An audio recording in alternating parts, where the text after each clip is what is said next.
And now, it's time for another Dice Tower review with Tom Vasel. Hey folks, today we're taking a look at a small game called Dungeon Rush. This is number 1 in a new card series from Lautapelit. This is a kind of a speed dungeon game in which you are going to be slapping your hands on the table as quickly as possible. Which, when I went through the rules, I was like, I don't know about this game, but I'm going to spoil this ahead of time because I'm worried that some of you are going to turn the review off after what I just said and say that I like this game. And there's a couple cool reasons for that. Let's take a look.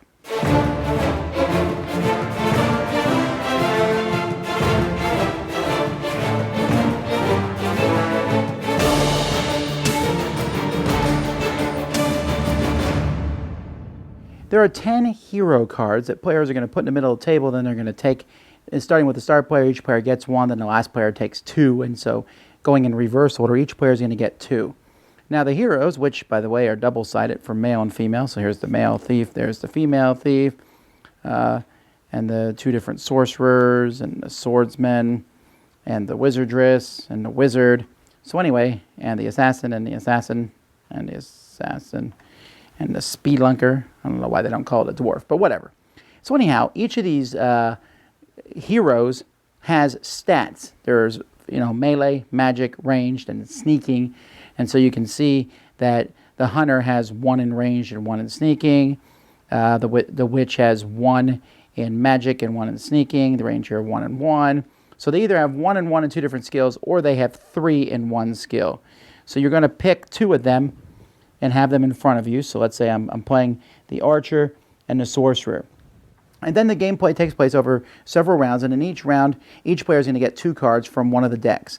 And these cards are going to show all sorts of monsters: the wild witch, the cave lion, the zombie, the cutthroat, the kindle imp, the jelly cube. Yeah, jelly cube.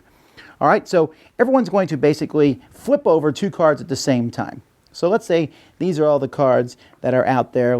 Let's say we're playing a 4-player game. So everyone's going to have all these cards that are flipped up.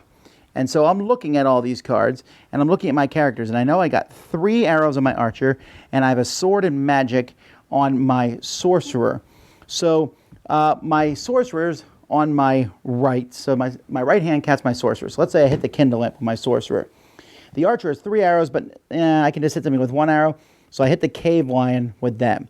Now you have to hit something before someone else. Everyone's hitting things at the same time, and only one person can get each monster. And if you hit a monster that you can't defeat, you need to have the same number of symbols or more, then you'll turn it over and it's going to be worth -1. And you can even use both hands and put them on the same character and add their icons together to beat that character. Once you're done, you're going to keep these. Now, they're going to be worth points at the end of the game. Well, some of them are. The ones I got weren't, but the jelly cube here is worth 2 points at the end of the game. But you can take them and put them underneath your character, and they add to the stats. So now he would be 3 bow and 1 sneaking. In fact, you can put them under the character, even the character that didn't defeat them. So maybe I got 2 cards here, and I'm deciding to really buff up my archer. I have 3 arrows now and 2 sneaking. Some of the symbols, like the one on this blood cultist, are wild. I can put them on any side of my hero, but once I decide where I put them, they're there forever. Then there's, once you're done with the level 1, you get to level 2, you can see the stuff gets harder. See the cockatrice here, you need all 4 symbols to beat that. Huldra, the mummy, earth elemental. You can see that they need more symbols, but like Shroomfolk here gives you 2 magic if you beat him. So sometimes the things they give you are better, or sometimes they just, like, look at this guy, gives you 2 wild. But he's also worth -2 at the end of the game, but that 2 wild's worth it. Giant mosquito. And some of them are just worth more points, like this guy here is worth 4 points, the Hydra. And then you'll go into level 3, where the stuff gets even better, but even harder to kill. Like this Dusk Troll takes 4 sneaking to get it. This Berserk Maul, look at how much stuff it takes. You'll have to have a really buff hero to take that out.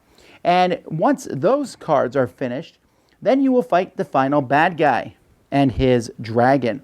At the beginning of the game, you're going to take 1 dragon randomly from this stack and put it up, and 1 hero, the Lich King, the Lovatar, the Emperor, or Pumpkinhead. He's my favorite. So let's say you have Pumpkinhead on the Ice Dragon. At the end of the game, you combine your heroes, and you can defeat either the villain or his dragon. Whichever one you can defeat, not both, but just one, you will get that much gold, add it to your score, and anything that you've beaten over the course of the game, you'll add those, minus any points you've lost over the course of the game, and whoever has the most points is the winner. Okay, well, first and foremost, I love the artwork in this game. It is fantastic. It's fantastical. It's fantasy, but it's not this idiotic, 13-year-old dream fantasy. The women look like people would actually dress if they were going to have to fight dragons and such. And every card you can flip to both sides. Great. And not just that, the artwork on all the monster cards is just cool. It feels unique. It's a refreshing look. Very, very happy with the artist in this game. Fantastic. Gameplay itself. Now, granted, some people aren't going to like the hitting the table at the same time, but it's not as fast as you think. It's like boom, boom, boom, boom. You got to think carefully, and you'd be surprised how much I forget which guy's my left and which one's my right. I'm like, okay, 2 swords on this side and 3 arrows, and this guy has 3 magic and 2 arrows. And, swords. Oh, wrong hand. And so when I play, I always go first with one, and then I think, oh, okay, I need to use the other guy because I hate getting negative points. But then I only get one character, and sometimes you only get one character because you hit one and you look, and none of the other monsters you can kill, so you leave your other hand. But other people will be fast, and you want to get like weak characters at the beginning because you want to build your guys up. You want the stats that they add, and as time goes by, you get cooler and cooler. But here's the deal: let's say someone just gets ridiculously lucky and gets better stats, and they win. This game is really, really short. The box here says 12 minutes. That's pretty close to accurate. And I like that. As a 12-minute filler game, this is pretty fun. I know some people aren't going to like that slapping hands on a table type aspect of it, but it is fun to watch your characters get built up. It's fun to see the different monsters that you kill. There's a nice selection of different heroes to pick from. Like I said, I'm a big fan of the artwork. It comes together in a nice package, and I think it's a nice initial game. I would think I might have picked maybe a different name. I think Dungeon Rush is a bit generic, and I think some people aren't going to get the game, especially number 2 in this line, which is Honshu, is getting all the buzz because it's a very different game than this one. That's like a strategic trick-taking game. This one's like a silly, fun, fast game. But for a silly, fun, fast game, it's one I enjoy playing. Dice Tower Judgment approved. Thanks so much for watching the Dice Tower videos. Find more great videos and reviews as well as our top-rated audio podcast at Dicetower.com. You can also find other great shows at Dicetowernetwork.com. I'm Eric Summerer, and you've been watching The Dice Tower.